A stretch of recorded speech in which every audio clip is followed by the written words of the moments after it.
Naam, mtazamaji, ni official Rose D on the microphone, moja kwa moja kuangazia kile ambacho kimeweza kujiri katika ulimwengu wa matukio.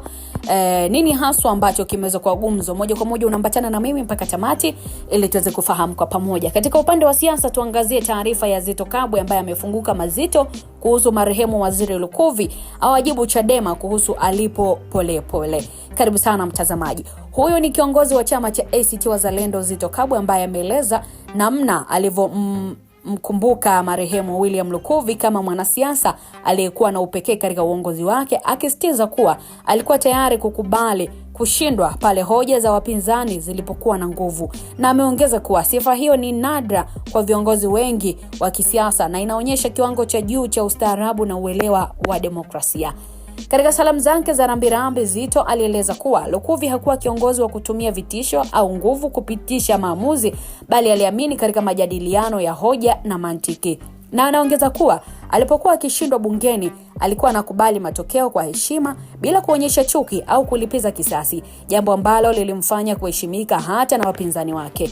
Zitto alikumbuka vipindi mbalimbali walivyokutana katika majukwaa ya kibunge, akisema kuwa Lukuvi alikuwa mchapakazi, mwenye ucheshi na aliyependa kujifunza, lakini pia alieleza kuwa alikuwa mtu wa kujiamini lakini asiye na majivuno, na mara nyingi alikuwa akisitiza umuhimu wa uwajibikaji katika utendaji wa serikali. Aidha, aligusia matukio ya nyuma ikiwemo mijadala mikali ya bungeni na kazi za kamati mbalimbali ambapo Lukuvi alionyesha msimamo wa kulinda maslahi ya umma huku akiheshimu misingi ya sheria.